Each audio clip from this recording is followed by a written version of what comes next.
Hi, everybody. It's me, Angel Benton, again, and this is time for now episode 2 of my new YouTube show, my Sudsy recap. Today, we're talking all about the bold and the beautiful. First of all, I just want to say that I was really nervous about starting this show. I don't know why. Probably because it's so low budget. I mean, it's me and my phone. But I am having a blast. I'm drinking my Kinky Pink. It is delicious. It's yummy. And I'm feeling really good. So let's talk about the bold and the beautiful. I love the bold and the beautiful. One of the main reasons why I love the bold and beautiful is because it's only a half an hour as opposed to the other three shows, General Hospital, Young and the Restless, and Days of Our Lives. Those are all an hour apiece. But Bold and Beautiful, only being 30 minutes, it makes it real quick to get caught up on. So that's really good. Quick little story about the Bold and the Beautiful. So I read a lot of soap opera magazines. Well, there used to be a lot of them. Now there's just Soap Opera Digest, which big props to Soap Opera Digest for still being around. But for years, everyone has always talked about how popular The Bold and the Beautiful was in Italy, right? So I go to Italy to promote Britney Baby One More Time, and I'm there in Italy, and I'm like, well, I'm gonna find out if people really, if this is really true, if Bold and Beautiful is really a thing. So I'm literally fresh off the plane, right? So I get off the plane, and my driver, who's picking me up, they had sent a driver for me. It was the Cool Film Festival. It was really cool. So the driver picks me up, and I was like, so do you ever watch Bold and Beautiful?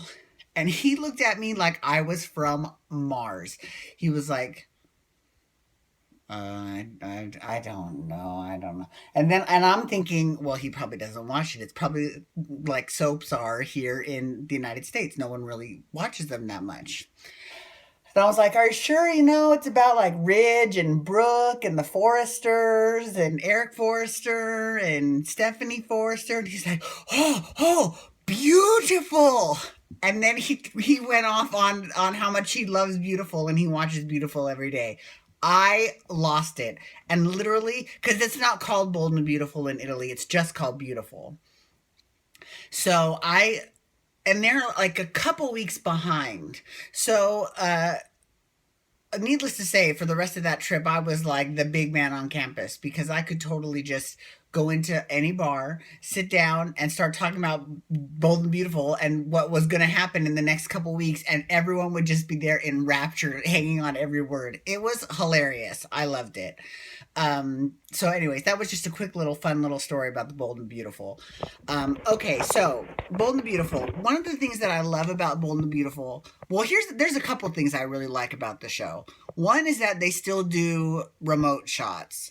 Uh, it's I realize that in America's soap opera world, it's getting budgets are getting increasingly smaller, and it's very difficult to do those sorts of remote location shoots that Bold and Beautiful does. And I know that their popularity in Europe is what allows them to go out and do location shoots. But having said that, they do it pretty damn good. I mean, every year they go somewhere. They just got back from the Spencer Summit. Where was it? Monte Carlo. They went to Monte Carlo. They have gone to Abu Dhabi. They've gone to Portofino. They've gone to like every Italian city like 25 times, I swear. So it's really cool to see. They went to Paris. So it's really cool to see them outside, and amongst the landmarks of whatever city that they're in. I think that's very cool. The second thing that I like the most about the show is that it is probably the most consistent of all of the shows. All of the other shows have, they go through writing teams really quick, except General Hospital has kind of hit its stride when they got their current team. But all the other shows, they've gone through different executive producers and different head writers, and it's a lot. But Bold and Beautiful has remained pretty constant with the exact same person, Bradley Bell, who his father, Bill Bell, was the one who founded Bold and the Beautiful, Young and the Restless, and I think he worked on Days of Our Lives too with Corday, with Ted Corday or Ken Corday. I don't know. Anyways, I'm sorry. I apologize. I'm not that much of a soap opera geek, but I'm working on it. But I do enjoy that it is so consistent. Okay, now having said that, here's some of the issues that I'm having with the show. Okay, now and honestly, whenever I'm talking about a scripted program, which is there's only four of them, I'm going to be talking about this four soap operas. Whenever I talk about say I don't like this character, it has nothing to do with the actor playing the character. It has everything to do with the writers writing for the character. Having said that, I'm over Ridge and his whole family. I'm sorry, except his dad. Okay, first of all, I love me some Quinn Fuller. Quinn, Crazy Quinn is the best. She is great. I love her. I loved her as Lois on General Hospital, and I loved her as Snow White's mother on Once Upon a Time. I watch that show too. It's one of the few scripted shows I do enjoy. So I really enjoy her as an actress. I think she's great, but she is hilarious as Quinn.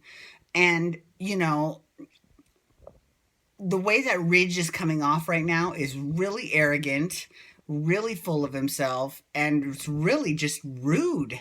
You know, his dad, Eric, who I have to give props to John McCook. I think I saw an episode of Three's Company that John McCook was on when he was very young. I was like, oh my God, is that Eric Forster? Do I have hair in my mouth? Ugh. So that is like really, she has breathed new life into his character, and I love it. I think it's great. So I really enjoy that because, you know, he started that fucking company, Forrester. Let's talk about this too.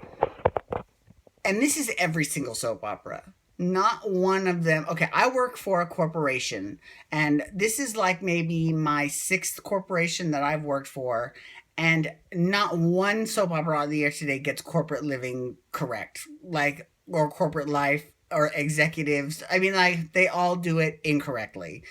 And I swear I've got like hair in my mouth or something. It's so gross. Anyways, Bold and the Beautiful is the worst offender of that. They really are. Because, first of all, it's all family. And, you know, like Ridge is now jockeying to be the new CEO, but then Rick was wanting to be CEO. But then everyone is forgetting that Rick was fighting with Thomas to be CEO like a while ago. Remember that? Or this is what I want to know. Where the fuck is Thorne? Where the fuck is Felicia? Where the fuck is Kristen? I mean, like, Ridge is not the only Forrester in town. I mean, it's always Ridge versus Rick, and it always has been. But there should be other Forresters that have things to say. Like, are they all going to automatically hate Eric's girlfriend because of, you know, she's done some less than savory things in their past? Although I will give them major props because they totally wrote her out. The way that they got her out of jail, you know, for doing all the stuff she did to Liam, genius. Genius. I loved it. It was pretty awesome. But yeah, Ridge is really just annoying the shit out of me.